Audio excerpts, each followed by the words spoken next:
Welcome friend हमारे programme celebration of success में। और आज हम एक बहुत ही बड़ी हस्ती को आपके सामने प्रेजेंट कर रहे हैं, जो कि लाइफ के बारे में बहुत ही पैशनेट है, बहुत ही इंथुजियास्टिक है। और हम वेलकम करेंगे नीना जैन जी को। नीना जैन जी, आपका हमारे प्रोग्राम में बहुत बहुत स्वागत है। आने के लिए बहुत बहुत धन्यवाद मैडम। बहुत धन्यवाद अजय जी, और आप सभी के साथ जुड़कर बहुत खुशी हो रही है। ठीक है मैडम, तो हम आपसे पहले आपके लाइफ जर्नी के बारे में जानना चाहेंगे।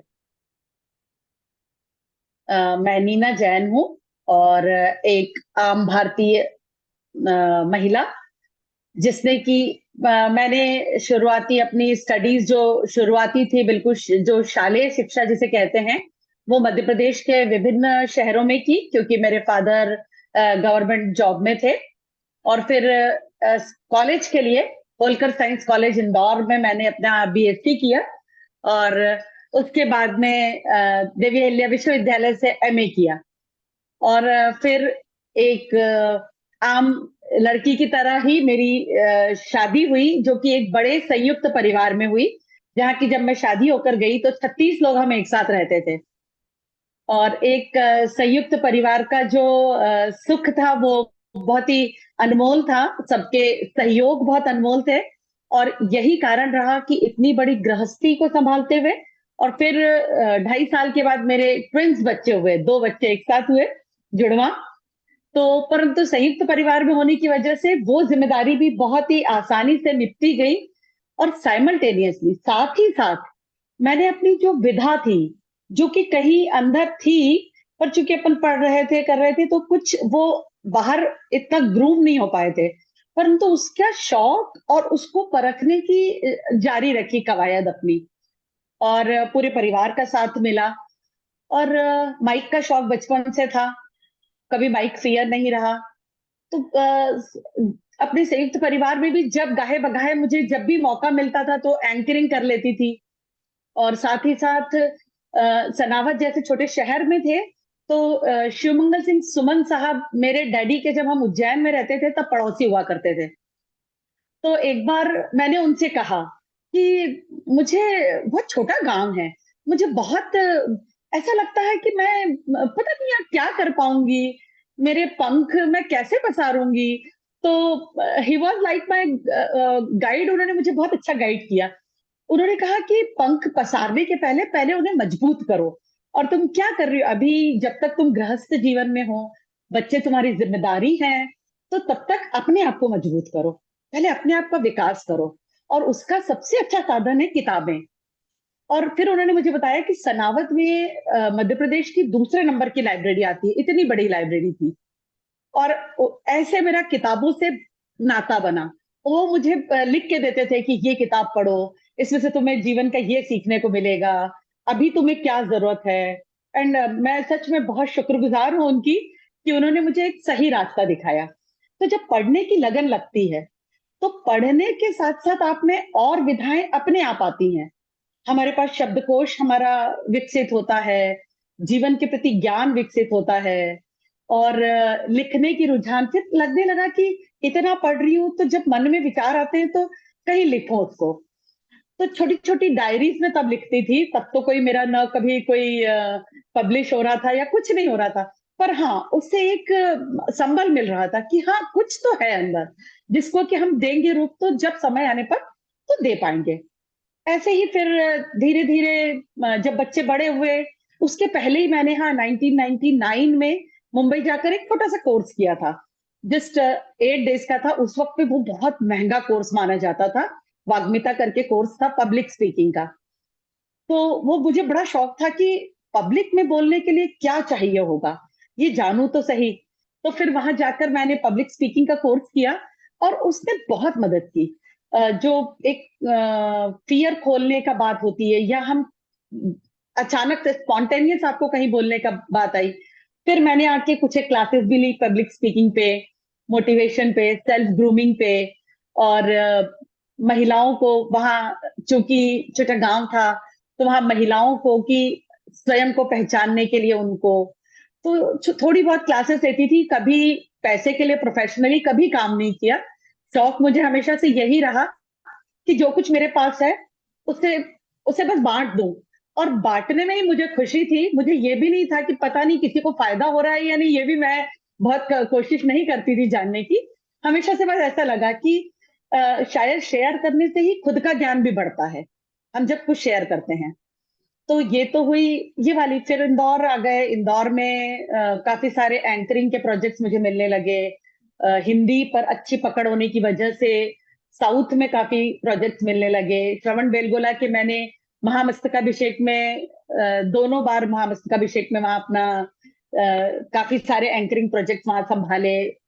तो एक बार जब वीरेंद्र हेगड़े जी की माता जी को त्रिशला माता अवार्ड दिया गया था, वो वाली एंकरिंग मुझे बहुत गर्व की अनुभूति देती है कि वैसी माता से मिलना भी मेरे लिए एक बड़ी अनुभूति थी, गर्व की। और जो उनको मैंने पंक्तियां डेडिकेट की थी, वो हेगड़े साहब ने बाद में फ्रेम करवा के, मुझसे लेके फ्रेम करवा के अपने ड्राइंग रूम में लगाई थी। तो ऐसे कुछ एक अनुभव हमारी याददाश्त में बने रह जाते हैं। तो ये सब तो एंकरिंग प्रोजेक्ट्स, पर ये सब मेरे ख्याल से सब एक दूसरे से जुड़े हुए ही हैं। लेटर ऑन जब हम बहुत ज्यादा होते हैं, जब इतना जीवन देखा, जीवन की सुंदरता देखी, जीवन के प्रति अपना आशावादी दृष्टिकोण रखने की वजह से हर चीज हमेशा ऐसा लगा कि बेस्ट है। हमको जो मिला है वो सर्वोत्तम है, जो हमें नहीं मिला वो ना मिलना ही उत्तम था। ये सोच के ही कार्य हमेशा करती रही बहुत बढ़िया, बहुत बढ़िया।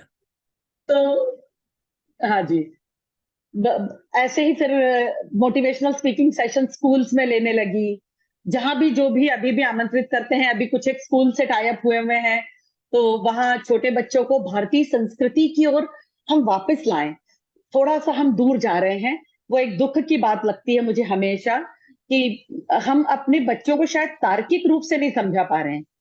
तो जब उन्हें तर्क शक्ति के माध्यम से समझाएंगे, क्योंकि हमारे यहाँ संयुक्त परिवारों का टूटना या विवाह परंपरा का टूटना बहुत तेजी से जो बढ़ रहा है, तो वो शायद हमें जड़ों में पोषित करना पड़ेगा। तो अभी कुछ एक स्कूल्स में जो ले रही है, और बड़ा मजा आता है, बच्चों को बहुत अच्छा लगता है जब हम उन्हें प्रॉपर वे में समझाते हैं।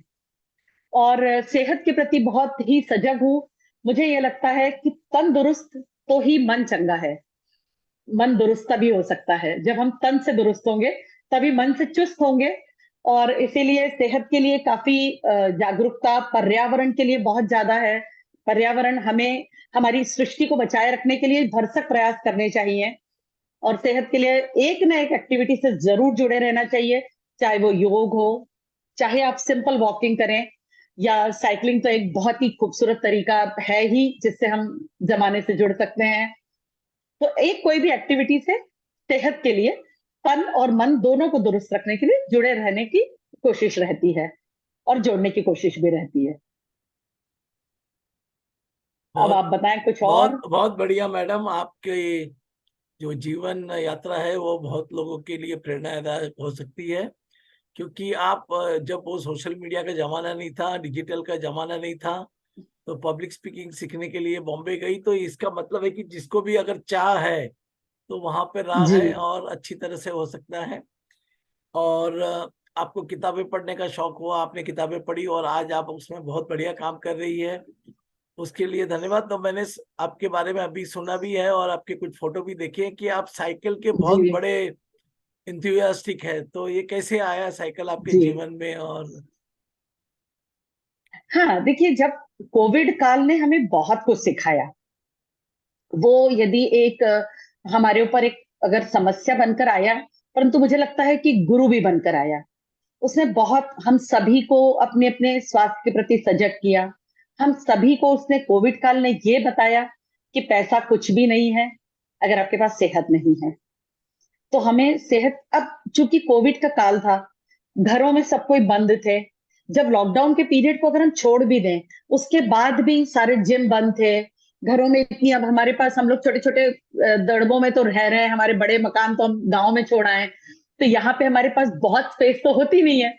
तो तब ऐसा लगा कि कोई एक ऐसा साधन हो जिससे हम दुनिया से भी जुड़े रहें और दुनिया से पृथक भी रहें। अब साइकिल एक ऐसे ही साधन है, हम अपने दो पहियों पे हम कहीं भी जा सकते हैं।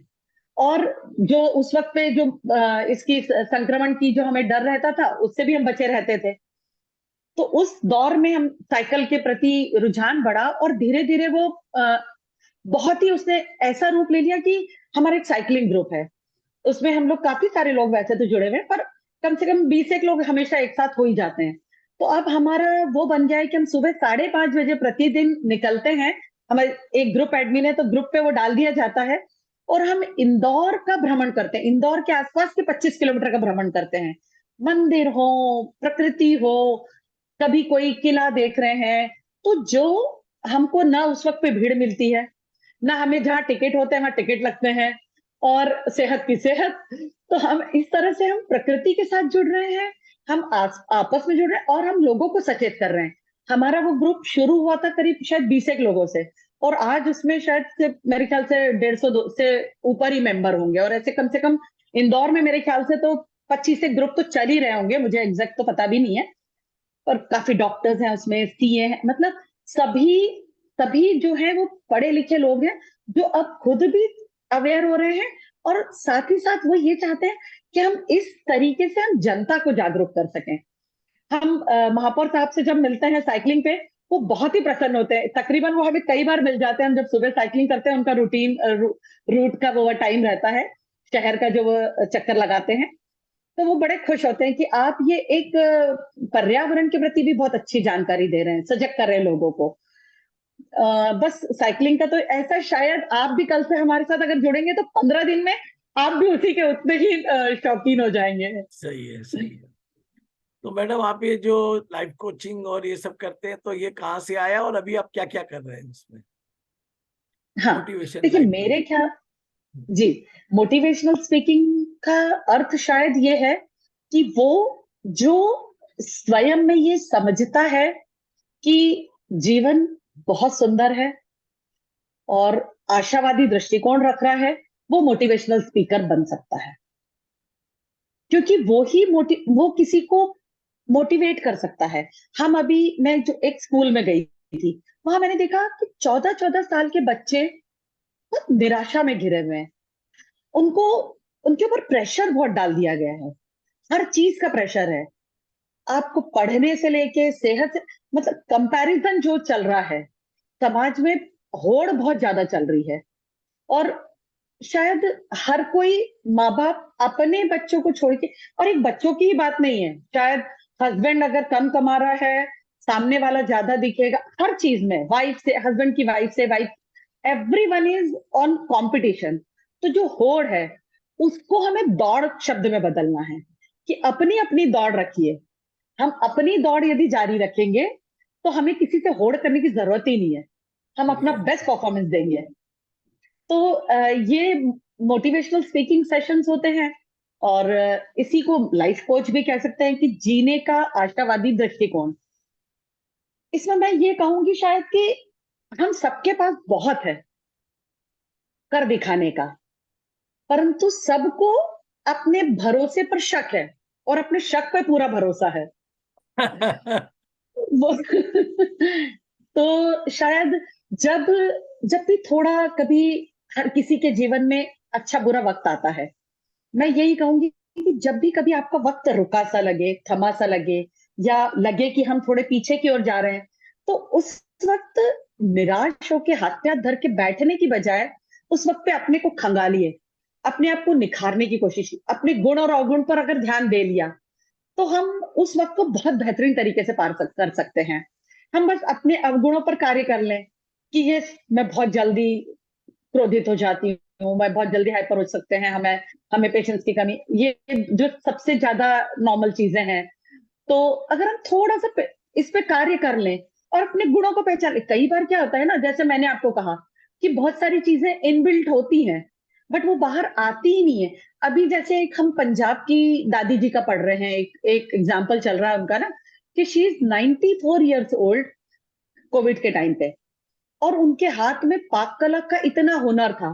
पर कभी किसी ने, सब दादी की तारीफें करते थे, चटकारे लेके खाते थे, पर कभी किसी ने उन्हें ये वाला आइडिया दिया ही नहीं कि दादी आपकी चीजें ऐसे बिक भी सकती हैं। और दादी का वो अचार अभी वर्ल्ड फेमस हो चुका है। तो ऐसे विधाएं हम सबके अंदर कुछ ना कुछ है। तो जब भी वक्त थमा सा लगे, रुका सा लगे, उस वक्त अपने आप को अंदर खंगालिए, कि कुछ ना कुछ जरूर निकलेगा। ईश्वर ने किसी को भी बेवजह तो भेजा ही नहीं है, हर किसी के पास एक वजह है। तो उस वजह को हम प्रमोट करें, उस वजह पर कार्य करें, तो डेफिनेटली सभी के जीवन में कुछ ना कुछ अचीवमेंट मिलेगा ही। मैडम आप के समय तो इतने डिजिटल मीडिया वगैरह नहीं था, फिर भी आपने काफी तरक्की की हम्म। है। हम्म। और वुमन के लिए आगे बढ़ने के लिए अभी बहुत सारे साधन हैं, लेकिन कहीं कहीं देखना पे आता है कि अभी भी वुमन थोड़ी सी सहमी हुई है। मतलब 10% तो हम्म। चलो आगे बढ़ गए, बट बाकी 90% में बहुत हम्म। कुछ न कुछ इशू है। तो हम्म। उनमें क्या क्या क्वालिटी होना चाहिए और उनको क्या क्या अपने से दूर करना चाहिए? मेरे ख्याल से देखिए, महिलाओं को दो चीजों पे मेन फोकस ये करना चाहिए कि हम जब भी कोई भी कार्य करें तो अपना गृहस्थ धर्म और अपना बाहर, इसको बैलेंस करके करने की कोशिश हमेशा रहे। क्योंकि महिलाएं जो है वो समाज निर्माता है, महिलाएं जो है वो मनुष्य निर्माता है, मानवता की निर्माता भी महिला है। अब जैसे कि आपने कहा कि 10% ही आगे बढ़ी है मान लो, पर उन 10% के साथ भी आज जो दिक्कत आ रही है कि अभी फिलहाल जो समाज, आप देखिए कि क्या होता है, महिला कब आगे बढ़ती है? जब उसे समाज का पूरा साथ मिले, परिवार का पूरा साथ मिले, हमसफर जो भी है उनका साथ मिले, तो ही एक महिला तरक्की कर सकती है। और जो अभी 10% ने एक दृश्य तैयार किया है कि महिला अगर ज्यादा आगे बढ़ जाए तो घर पीछे छूट जाता है, तो उस वक्त में आ, वो आगे की दौर में तरक्की को में हमें काफी पीछे ले जाएगी। तो इसलिए जब भी महिलाओं को, एक तो आत्मनिर्भर तब बनेगी जब आत्मविश्वास होगा। तो पहले तो स्वयं में विश्वास पैदा कीजिए और खुद के लिए भी कुछ करना सोचिए।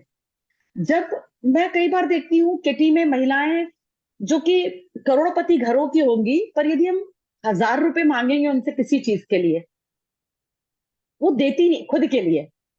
यदि वीडियो गेम खेलने के लिए बच्चे को चाहिए, वो 2000 दे देंगी। हस्बैंड के पार्टी के लिए उनसे मतलब वो, पर जब खुद की बारी आती है तो सारा इकोनॉमी वो उस वक्त पे गड़बड़ा जाता है उनका। उन्हें ये लगता है कि ओ इट्स ओके, मेरी क्या जरूरत है, नहीं, फोन में पति का पुराना यूज कर लूंगी, बच्चों का पुराना यूज कर। तो जब तक आप स्वयं खुद को महत्ता नहीं देंगी, खुद की पहचान एज अ स्त्री पहले डिसाइड कीजिए, घर में भी ये डिसाइड कीजिए। आखिरी में खाना है और सब्जी नहीं बची है तो ये नहीं, ये हमारे जमाने में हमने देखा था कि महिलाएं यदि घर में खत्म हो गई सब्जी तो वो खुद के लिए बनाने की, अरे छोड़ो जी, अचार से खा लेंगे। और सेम यदि हस्बैंड के साथ होता या सास ससुर के साथ होता तो बन जाती ना। तो पहला कदम है स्वयं की पहचान, अपने अस्तित्व की पहचान। जिस दिन आपने अस्तित्व को पहचान लिया, वैसे भी महिलाएं हर चीज में पुरुष से सक्षम है। मानसिक रूप से, शारीरिक रूप से यदि कमजोर है तो उसको मानसिक रूप से ईश्वर ने उनसे 4 गुना अधिक शक्ति दी है। आप देखेंगे कि अगर किसी घर में महिला सिंगल रह जाती है तो वो परिवार को बहुत अच्छे से चला लेती है, पर यदि पुरुष सिंगल रहते हैं वो घर नहीं चला पाते। तो वो महिला फिर दोनों फ्रंट संभाल लेती है। तो महिलाओं को अपने आप को पहचानने की जरूरत है, खुद को, अपने अंदर खुद को खुद से ढूंढने की जंग जारी रखिए। और अब कहती है, अब तो जमाना आपके साथ है, अगर आप आज भी नहीं चाहती तो फिर मुश्किल है। बहुत बढ़िया। तो मैडम हम आपसे एक आखिर में, यूथ के लिए आपका क्या मैसेज है? हाँ, अब देखिए आज की जो युवा पीढ़ी है, आज दो चीजों से बहुत ज्यादा संक्रमित है जैसे कहेंगे। एक, नशे का बढ़ता कारोबार, नशे की बढ़ती जो उनकी सीमाएं, क्योंकि अवेलेबिलिटी बहुत बढ़ गई है। हमारे वक्त में हमें किसी चीजों के नाम तक नहीं पता होते थे, और अब पान की दुकान पे अवेलेबिलिटी है हर चीज की। तो इस और तो नशे से, अगर नशे का जो कारोबार चल रहा है जो कि चाहता है कि इस यूथ को गिरफ्त में लिया जाए, उनसे उनको बचाना होगा। उसके लिए ही वो कार्य हम कर रहे हैं कि उन्हें भारतीय संस्कृति से जोड़ें। बहुत बढ़िया। जब उन्हें हम अपने संस्कृति से जोड़ेंगे, वो स्वयं इनसे दूर हो जाएंगे। सही है। और दूसरा, अब जैसे हम कहते हैं कि हमारे जमाने में डिजिटल नहीं था, शायद किसी रूप में वो ठीक भी था, क्योंकि अब इतना उनको अवेलेबिलिटी है इंटरनेट पर कि उनको बहकने के लिए कहीं जाने की जरूरत नहीं है, वो उनके हाथ में है। तो हमें उनको इस सोशल मीडिया का भी सही उपयोग सिखाना पड़ेगा। और उसमें भी कहीं शायद मैं महिलाओं की ही भूमिका को सबसे जरूरी मानती हूँ कि माताएं अपने आप को पहले वो करें कि हम जब, आज मैं देखती हूँ कि 2 साल का बच्चा बिना मोबाइल के खाना नहीं खाता। मम्मियां कह देती हैं कि ये तो खाता ही नहीं, क्या करें जब तक इसको टीवी न लगा के दो या इसका सॉन्ग न लगा के दो। तो ये 2 साल का बच्चा तो जानता नहीं है। ये हम, अगर हम ही उनको उसी ओर प्रेरित करेंगे तो डेफिनेटली वो उसी दिशा में आगे बढ़ेंगे। उन्हें दूसरी दिशा मालूम ही नहीं है ना। हम उन्हें बाहर पार्क में ले जाएं, बाहर की दुनिया दिखाएं, बाहर परिचित कराएं बच्चों को, तो वो दूसरी दुनिया से होंगे। हमारे बच्चे तो सारे गेम्स खेलते थे, आज के बच्चों को ये वाले गेम्स ही नहीं पता है। तो सही है। यूथ के लिए शायद नशे से बचाना है, उन्हें इंटरनेट का सही उपयोग सिखाना है। और उन्हें ये जो मैंने पहले कहा था कि अपनी अपनी होड़ रखिए, किसी अपनी अपनी दौड़ रखिए, स्वयं से होड़ कीजिए कि मुझे आज से बेहतर कल करना है, और किसी से कंपैरिजन मत कीजिए। कंपैरिजन ही हर उसका मुश्किल में लाता है। जो डिप्रेशन की आजकल 14 साल के बच्चे बात करते हैं। एक अभी मैंने मेरे परिचितिया में गई, तो एक उसके यहाँ 11.5 साल की बच्ची थी। उसके मैंने यहाँ पे ऐसे कट कट लगे देखे, छोटे छोटे से काफी सारे कट। अब 11.5 साल की बच्ची थी। मैंने बोला ये क्या हुआ तुम्हें? तो शी वाज सेइंग कि मुझे जिंदगी अच्छी नहीं लगती, तो मैं स्कूल में पेंसिल से बैठे बैठे ऐसे करती रहती हूँ कि मेरी ये नस कट जाएगी तो मैं मर जाऊंगी। 11.5 साल की बच्ची, जिंदगी को क्या देख लिया उसने, क्या समझ लिया, और क्या समझ रही है, और मौत को क्या समझ रही है वो। तो इसके लिए हम सभी को मिलकर कार्य करना होगा। हमें एक ऐसे समाज की रचना करनी होगी जहां होड़ ना हो एक दूसरे से, हम एक दूसरे का हाथ पकड़कर चलें और एक दूसरे की खुशियों में शामिल हों। अगर शर्मा जी का बेटा प्रथम आया है तो उसकी खुशी में शामिल हों, और उसकी बजाय इसके कि अपने बच्चे को डांटें, हम्म। तो अपने आप अपना बच्चा भी उसको देख के फंस जाएगा। तो मैडम ऐसे आप समाज की रचना में हम सभी को लगना चाहिए, मिलके हाँ। कार्य करना है। जी। मैडम आपने काफी किताबें पढ़ी हैं, तो मैं चाहूंगा कि आप एक दो किताबें आज बताएं तो हमारे दर्शक उसको पढ़ सके। देखिए, मैंने राम की जो पूरी कथा है, जो कि उन्हें मानव रूप में दी है, और एक कृष्ण की आत्मकथा है, मनु शर्मा की है, उसके 8 भाग हैं। वो कृष्ण को मानव रूप में दी है, वो मुझे बहुत ही प्रेरित करती हैं। कई बार मुझे ऐसा लगता है कि उसमें से हमें समस्या के समाधान मिलते हैं। उसे मैं कई बार पढ़ चुकी हूँ। कृष्ण के तो मतलब मैं तो दीवानी हूँ जिसे कहते हैं। मैं तो मीरा रूप हूँ उनकी, कि उन्हें मैंने उन 8 बुक्स में से काफी मुझे सीखने को मिला है। तो कृष्ण की आत्मकथा है, मनु शर्मा के द्वारा लिखित है, और उसके 8 भाग मतलब वर्थ हैं, आप कभी भी पढ़े। और मृत्युंजय है जो कि कर्ण की कथा है, वो भी एक बहुत ही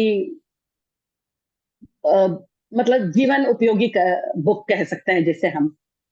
ऐसे तो बहुत सारी है, मेरी तो खुद की नहीं लाइब्रेरी नहीं, बहुत अच्छी है, रिच है। नहीं हम दो तो तीन जी, बुक ही जानना मैं, चाहते थे तो काफी जी, है, हाँ।